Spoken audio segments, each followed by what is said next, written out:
바울은 그릇된 유대계 일꾼들의 영향을 받은 고린도 교회로부터 사도권을 의심받고 있었으며 사역을 의심받고 있었습니다. 유대계 일꾼들은 유력한 교회 인사들의 추천을 받은 자들처럼 보이는데, 그래서 이들은 교회 내에서 특정한 배경이 없는 바울을 폄훼했었던 걸로 보입니다. 그리고 고린도 교회에는 이런 자들의 주장에 동조하는 움직임이 있었던 걸로 보입니다. 이런 의심 앞에서 바울과 바울 일행은 고린도 교회를 하나님의 영으로 쓰여진 그리스도의 편지라고 일컬으며 고린도 교회가 일종의 자신들의 추천서라고 말을 하는 겁니다. 또 하나님의 영으로 부름받은 새 언약의 일꾼이라고 말을 하는 겁니다. 이제 오늘 본문 7절부터 18절은 이렇게 바울이 자신의 사도권을 변호하는 내용이 계속 이어집니다. 오늘 본문은 두 부분 7절부터 11절, 12절부터 18절로 나눌 수 있습니다. 먼저 7절부터 11절에서는 바울이 출애굽기 34장 29절 30절 말씀을 해석을 하면서 자신의 사도권을 변호하는 내용이 나옵니다. 바울은 하나님으로부터 율법을 받았던 모세의 직분과 자신의 직분을 비교하면서 자신의 사도권을 변호를 합니다.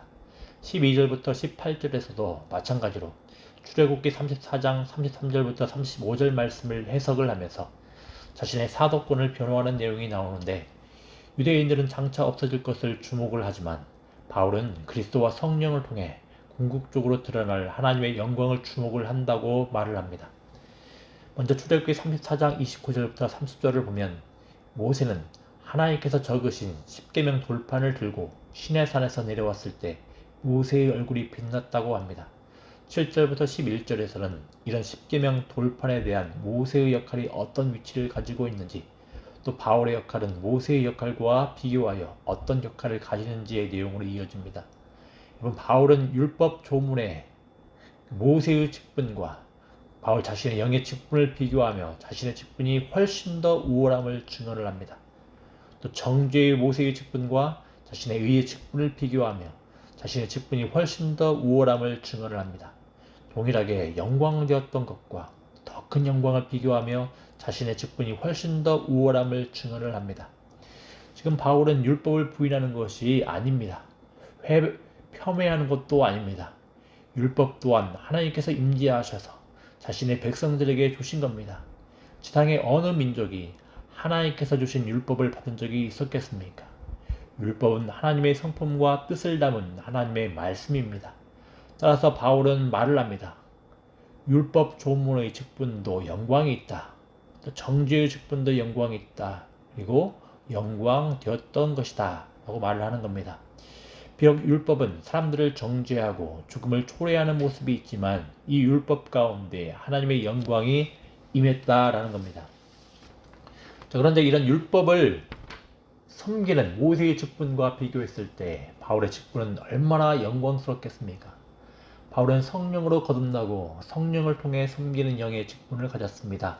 바울의 직분은 율법에 비추어 정죄로 이끌어가는 정죄의 직분이 아니라 우리를 향한 율법의 모든 정죄를 끝낸 그리스도의 십자가를 전하는 의의 직분을 지녔습니다. 율법의 영광과는 비교할 수 없는 더 큰 영광의 직분을 가진 자가 바울인 겁니다. 이번 전승에 따르면 바울은 외모도 볼품없고 언변도 약했다고 합니다. 그래서 바울은 이런 바울의 약한 외적인 모습을 보고서 사람들에게 무시를 당하기도 하고 사도권을 의심받기도 했었습니다. 또 주로 이방인을 향하여서 믿음으로 의롭게 되는 복음을 선포하다 보니 율법을 중시하는 유대계 그리스도인에게 공격을 많이 받기도 했었습니다. 하지만 바울은 분명히 말을 합니다.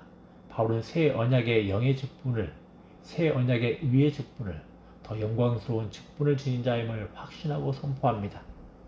바울은 교회의 유력한 자들로부터 추천받은 유대계 출신 그리스도인들과는 비교할 수 없는 직분을 지닌 자임을 강력하게 말을 합니다.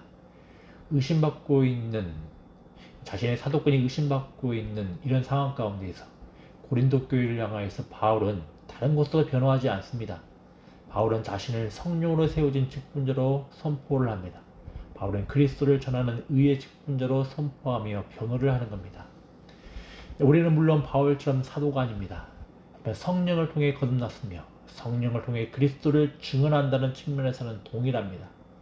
우리는 옛 언약 가운데 살아가며 계속해서 정죄받고 실패하며 죽음을 겁내며 살아가는 자가 아닙니다.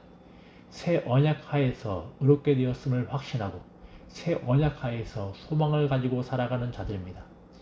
누군가가 특별히 당신을 향하여서, 우리를 향하여서 교회의 직분을 맡은 자들에게, 자, 당신들 교회의 직분의 근거는 무엇입니까? 이런 질문을 한다면 어떻게 답변을 하겠습니까? 특정한 사람들로부터 비롯된 것이 아닙니다. 교회로부터 비롯된 것이 아닙니다. 오직 하나님으로부터 비롯되었습니다. 이렇게 고백을 할 수 있어야 되겠습니다. 답변을 할 수 있어야 되겠습니다. 교회의 직분자들은 하나님의 영으로 거듭난 자들에게 주어진 겁니다. 어떤 인간적인 조건이나 경험이나 세상의 힘으로 주어진 것이 아닙니다. 그리스도를 증언하도록 세워진 자들이 직분자입니다. 여러분, 이 사실들을 하고서 직분들을 소중히 여기며 존귀히 여기며 영광스럽게 대하는 복된 은혜가 있기를 기도합니다. 이어서 12절부터 18절은 바울을 괴롭히던 유대인들이 새 언약의 영광을 보지 못하는 이유를 말해줍니다. 12절부터 18절은 출애굽기 34장 33절부터 35절에 대한 해석인데, 모세는 하나님과 교제에 있었던 회막에서 나와 사람들에게 말한 뒤에 자신의 얼굴을 가립니다. 모세가 수건으로 얼굴을 가린 이유에 대하여서 바울은 이렇게 말을 합니다.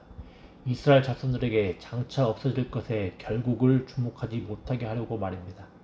옛 언약은 새 언약이 도래하면 없어지는 겁니다. 수건은 이를테면 옛 언약이 사라진다는 것을, 가리는 것을 말을 하는 겁니다. 그런데 이스라엘 자손들 유대인들의 마음이 완고하다라는 겁니다. 이미 새 언약의 때가 왔음에도 불구하고 여전히 옛 언약에 머물러 있게 하는 수건으로 가리고 있다라고 말을 하는 겁니다. 구약의 많은 사건들과 인물들, 말씀들은 새 언약의 예수 그리스도를 가리키고 있는데 여전히 유대인들의 마음에는 수건으로 덮였다는 겁니다. 바울은 자신을 의심을 하고 폄훼하는 자들을 향해서 이렇게 말을 하는 겁니다.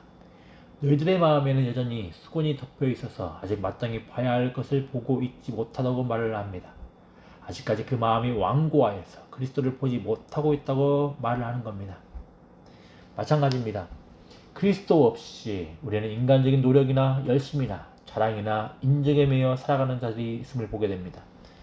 또 단순한 윤리나 도덕적 의무에 사로잡혀 살아가는 자들이 있음을 보게 됩니다. 그저 종교심을 따라 열심히 신앙생활을 하는 사람들이 있음을 보게 됩니다. 이 모든 것들은 유대인들처럼 수건을 덮고 있는 것과 비슷합니다. 자, 그러면 어찌해야 하겠습니까? 우리 16절 말씀 읽어보겠습니다. 그러나 언제든지 주께로 돌아가면 그 수건이 벗겨지리라. 아멘. 모세가 회목 가운데 임재하여 계신 주께로 돌아가면 그 수건이 벗겨진다라고 합니다. 벗겨진다, 수동태입니다. 주님께서 우리의 수건을 벗겨주신다라는 겁니다. 마찬가지입니다. 주께로 돌아가야 합니다.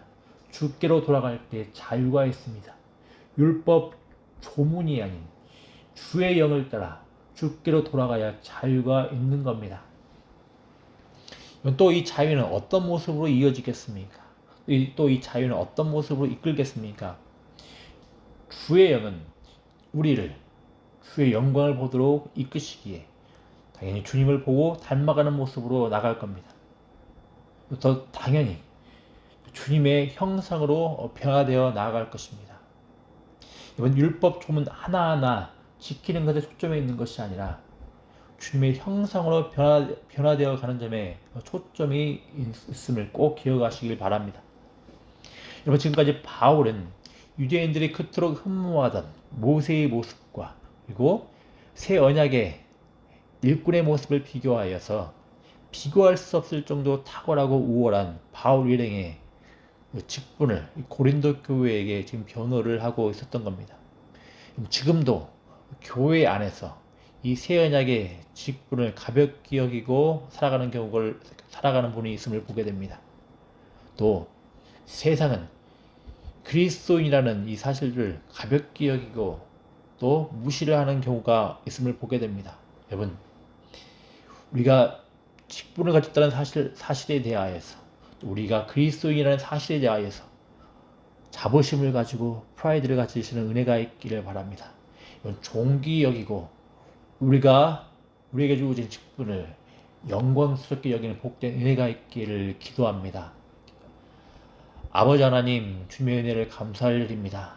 하나님, 하나님의 영으로 우리가 그리스도인이 되었고 또 우리에게 직분이 주어졌으며 또 그리스도의 의의 직분이 주어졌으며 또 그리스도인이 되었음을 보게 됩니다. 하나님, 은혜를 하여 주시기를 소망합니다.